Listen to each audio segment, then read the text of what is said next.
The great crystal dome of the Galactic Council was the heart of the galaxy, a beacon of order that had burned for millennia. Here, ancient species, proud and logical, guided the lesser races toward enlightenment.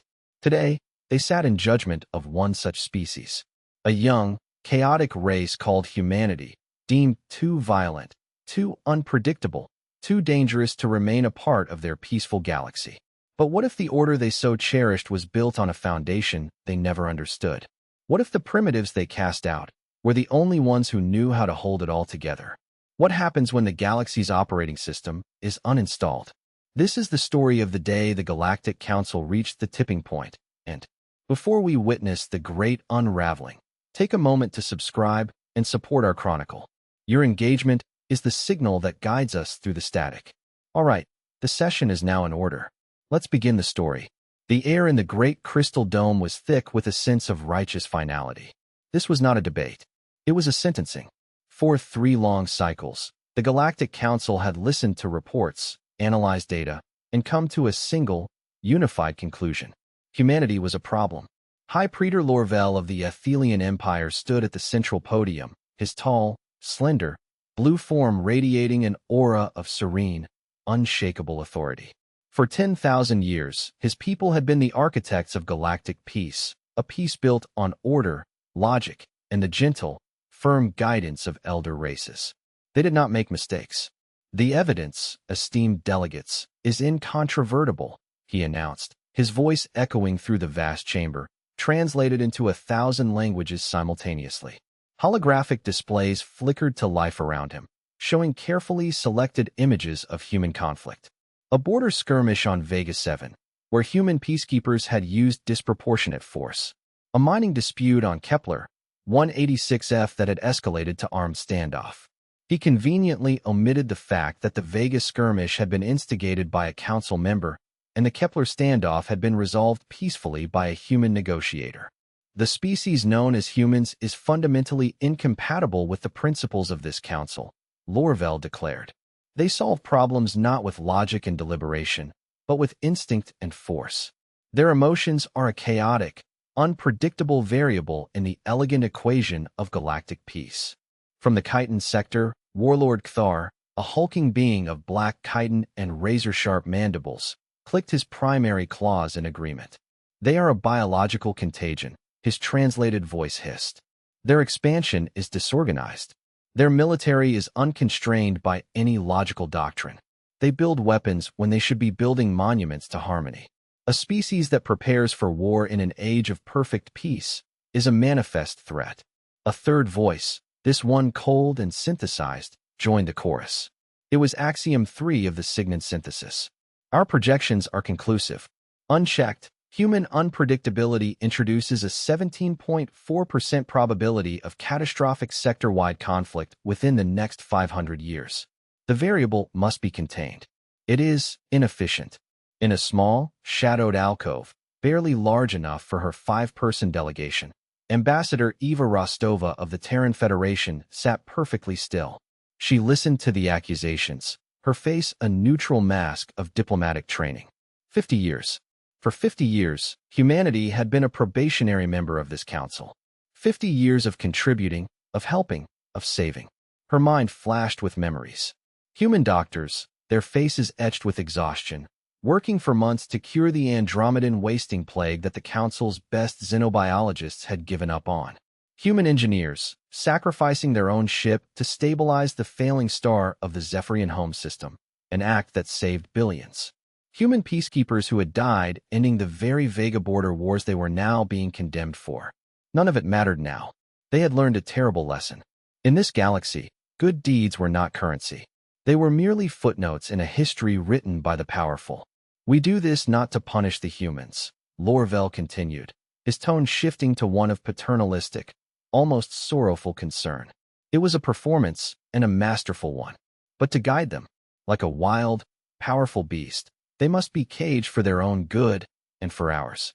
To all, allow them time for quiet, solitary self-reflection. He raised a single, 3-fingered hand. The motion is clear. Resolution 2847, the Human Quarantine Act. Earth and all its colonies will be severed from the galactic community. No trade. No technology sharing. No communication. We will place a watch, and when they have matured, perhaps in a millennium, perhaps in 5, we will welcome them back. We will vote. Lights blinked around the chamber. Green for yes. Red for no. Eva watched the wave of green spread through the dome. A relentless, crushing sea of ascent. There were a few scattered red lights. The Andromedans, who remembered the plague. The Zephyrians, who remembered their star. A few independent worlds who valued humanity's fair trade practices. But they were tiny, defiant islands about to be swallowed by an ocean of fear and prejudice. The motion passes, Lorvel announced, a hint of triumph in his voice. 847 in favor. 23 against. Effective immediately, all human worlds are under complete galactic quarantine. A quiet, satisfied hum filled the chamber. The problem was solved. The variable was contained. Eva Rostova finally stood.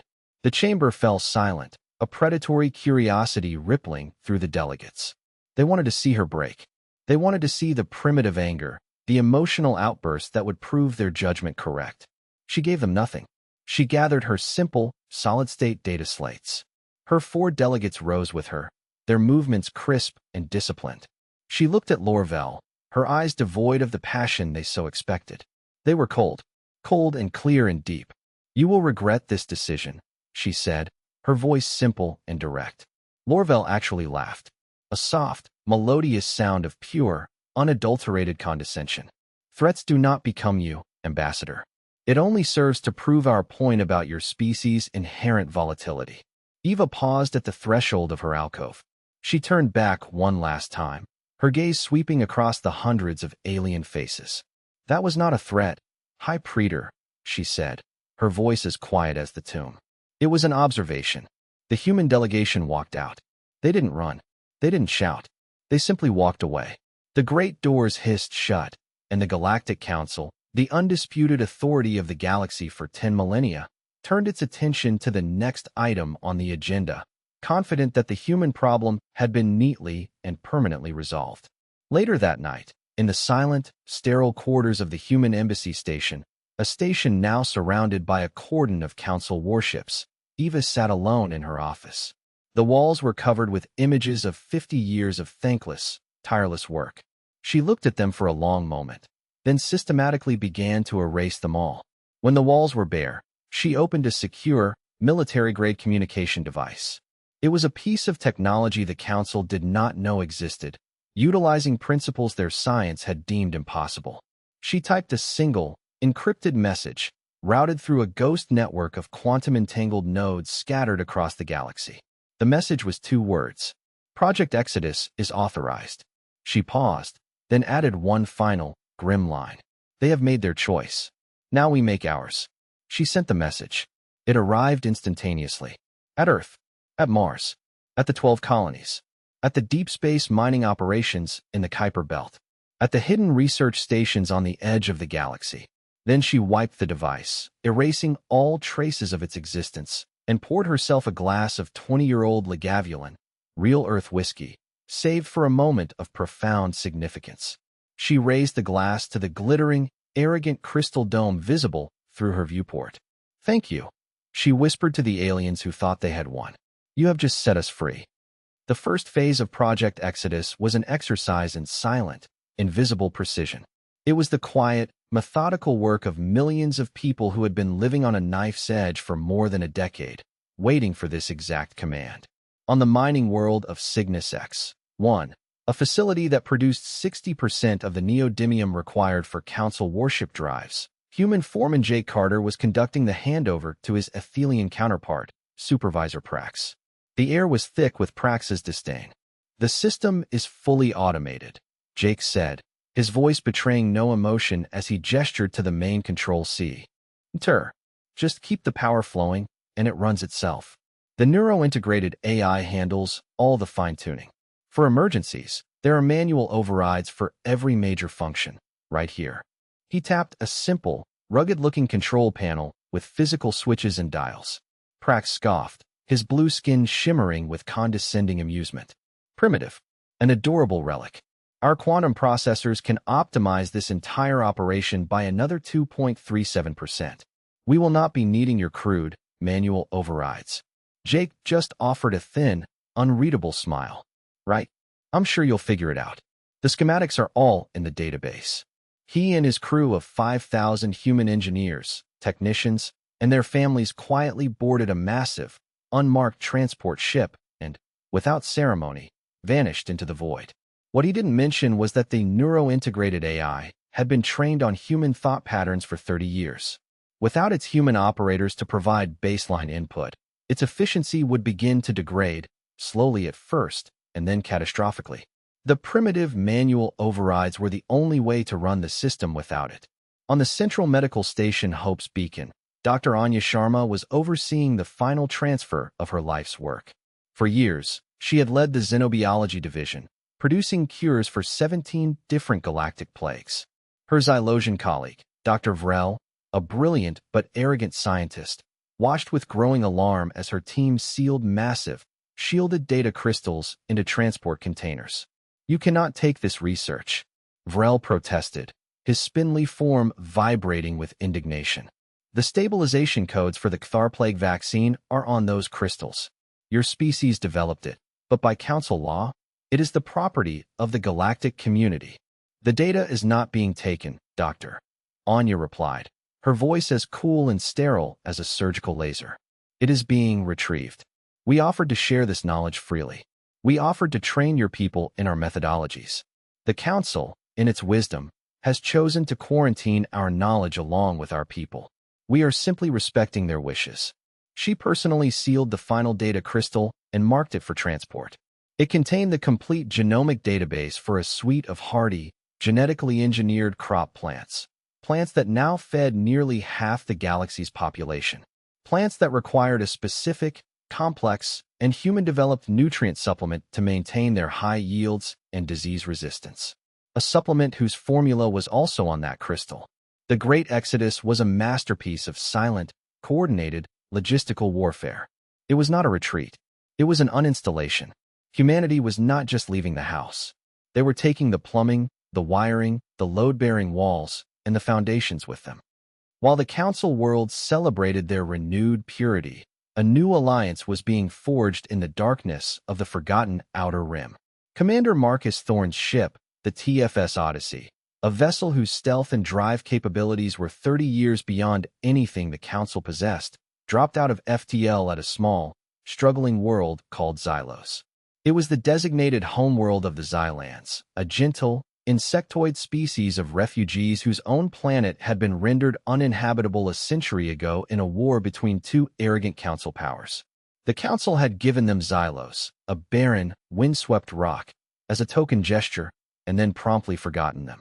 But humanity had not forgotten. Thorne met with the Xylan elder in a cavern dimly lit by bioluminescent fungi. The elder was frail, its chitin faded and cracked with age and hardship. We heard the council's decree. The elder whispered, its voice a soft, rustling chitter. They have cast you out into the darkness. We are sorry for you, Commander. A grim, dangerous smile touched Thorne's lips. Don't be sorry for us, Elder. Be hopeful for yourselves. The Council's rules, their restrictions on sharing technology with lesser species, they no longer apply to us. He placed a data slate on the stone table between them. Which means, Thorne continued, his voice resonating with promise, that we can finally help you properly. He brought up a holographic schematic. It was a design for a planetary atmospheric processor. This is a human design. Simple, rugged, and ruthlessly efficient. We have 3 of them in our cargo hold. We will provide the materials and the engineers to install them. Within 5 standard years, this world will have a breathable, self-sustaining atmosphere. The elder stared, its multifaceted eyes, which had only known despair for a century, widening in disbelief. Thorne brought up another file. This is a medical synthesizer preloaded with the cure for the crystalline lung fungus that has plagued your young since you arrived here. And this is a design for a zero-point energy reactor that will give you unlimited clean power. Tears, like tiny, glistening beads of amber, began to leak from the elder's ancient eyes. Why? After all the council has done to you, why would you do this for us? We have nothing to offer in return. You have yourselves, Thorne said, his voice hard. You have your resilience, your culture, your dignity. The council taught us a valuable lesson, Elder. They taught us that true power isn't found in ancient hierarchies or grand pronouncements. It's found in friendship. It's found in lifting others up, not holding them down. The council's age is over. We are building something new, a free systems coalition. We want you to be a founding member. 3 months after the departure, the first cracks appeared in the council's perfect peace. They were small at first, almost unnoticeable. The Cygnus X-1 mining operation went offline. Supervisor Prax reported a complete system failure. His Athelian engineers, brilliant quantum physicists all, were utterly baffled by the primitive system of physical switches and relays of the manual override. They couldn't make it work. The flow of neodymium to the council's shipyard stopped. A new, aggressive strain of the Cthar plague appeared in the Chiton home system. The existing vaccine was useless, and the vaccine synthesizers were failing, producing inert proteins. Dr. Vrel, working frantically, realized that Dr. Sharma's retrieved research contained the only key to adapting the vaccine. The Universal Translator Network began to degrade. A trade negotiation between the Glyptons and the Fari collapsed into a near shootout when the phrase, "We offer our bond of mutual benefit," was translated as "Your hatchlings will serve as our primary protein source."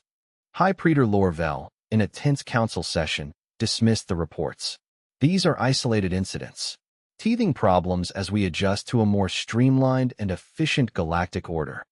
1 year later, the isolated incidents had become a systemic, catastrophic, civilization-ending collapse. The agricultural worlds that fed the core were failing. The high-yield human crops, without their nutrient supplements, were reverting to their wild, low-yield states. Famine, a concept that had been relegated to history books, was now a daily reality for trillions of beings. Council fleets were getting lost. The precision navigation systems that charted the ever-shifting currents of hyperspace relied on a complex set of spatial mathematics developed by human astrophysicists, a unique, intuitive, almost artistic approach to quantum mechanics that no other species had ever replicated. Without the constant, silent updates from human programmers, the star charts were slowly, lethally, becoming inaccurate. Ships were arriving light years off course, or simply vanishing without a trace. The Cthar plague was now an inter-sector pandemic, and 2 other species were reporting the re-emergence of diseases that had been eradicated by human medicine decades ago. The council chamber was no longer a place of calm debate. It was a pressure cooker of raw, primal fear and vicious recrimination. "My people are starving," roared the Glypton delegate, his species fermented with stress pheromones. "My fleets are blind and lost," shrieked the Athelian admiral, her blue skin a mottled, sickly gray. "My species is dying in the streets," wept the new Chiton warlord, his predecessor having succumbed to the plague. It was in this session that a young Fari intelligence analyst, one who had obsessively studied the history of the departed humans, brought forth a terrifying revelation. "This is not random failure, High Praetor," she said, her voice trembling but clear as she addressed the chaotic chamber. "It is systemic. I have analyzed every point of failure. The agricultural systems, the medical synthesizers, the navigation matrices, the translation protocols. They all have one thing in common. They were all built by humans," Lorvel whispered, the blood draining from his face as the terrible truth finally began to dawn. "No," the analyst corrected, her voice dropping to a near whisper. "They were all systems that other species found too tedious, too complex, or too simple for their great minds to bother with. The humans took on the jobs no one else wanted. They were the galaxy's maintenance crew. Its doctors, its linguists, its farmers. They weren't just a part of our civilization." She looked directly at Lorvel. They were the operating system. And according to their own history, when an operating system is deemed obsolete or threatening, they don't just abandon it. They uninstall it. Desperate, the Council voted to send an envoy to Earth. It was a mission of last resort. They chose their newest, most advanced flagship, the Pride of Ethel. The journey, which should have taken 3 days, took 3 weeks, as the ship was forced to make a series of dangerous, short, and manually calculated jumps. When they finally arrived in the Sol system, they were met with a sight that shattered their last vestiges of arrogance. The space around Earth was a fortress, Massive orbital rings, glittering with incomprehensible technology, surrounded the planet. Shipyards the size of small moons were constructing vessels of incredible size and complexity, their designs sleek and predatory. A constant, orderly stream of traffic, ships from dozens of species, many unknown to the Council, moved in perfectly organized lanes. The Xylans, a species the Council had dismissed as insignificant refugees, now flew powerful, advanced patrol craft as part of the system's traffic control. High Praetor Lorvel, leading the envoy himself, transmitted a desperate, pleading message on all known channels. This is High Praetor Lorvel of the Galactic Council. We request an audience with the Terran government. We have come to talk. For 3 agonizing hours, there was only silence. The Council's mighty flagship was ignored, a relic of a bygone era floating in the bustling, vibrant heart of a new one. Finally, a response came. It was not from a president or an ambassador. It was a clipped, professional voice from a low-level traffic control officer. A young woman, her face calm and businesslike on the view screen. Council Vessel Pride of Ethel, this is Sol Traffic Control. Your request for diplomatic contact has been processed and denied. Denied. Lorvel stammered, his pride warring with his terror. But our civilizations are dying. Billions of lives are at stake. We were wrong. We admit it. Surely you can show some mercy. The young officer's voice was perfectly polite and utterly, inhumanly cold. The Galactic Council voted to quarantine humanity. The Terran Federation is honoring that decision. All non-affiliated powers are required to remain outside the quarantine zone. You are currently in violation. Please, Lorvel begged. I am the High Praetor. I demand to speak to your leader. Your title holds no authority in this system, Council Vessel. The officer replied, her voice hardening. You are an unauthorized foreign contact. You have 12 standard hours to depart the system. If you fail to comply, you will be escorted out. The channel closed. A squadron of 5 Xylan patrol craft, sleek, black, and impossibly fast, broke formation and moved to surround the Pride of Ethel. They didn't power weapons. They didn't need to. Their mere presence, their advanced technology, a gift from the humans, was a final, brutal message. As his ship slowly, humiliatingly, turned away from the brilliant, thriving heart of the new human-led Free Systems Coalition, Lorvel stared at the blue-green jewel of Earth. He finally, truly, understood. The Council had wanted to quarantine humanity, to build a wall to keep them out. They had succeeded, but they had built the wall on the wrong side of the galaxy. They hadn't locked humanity in. They had locked themselves out of the future.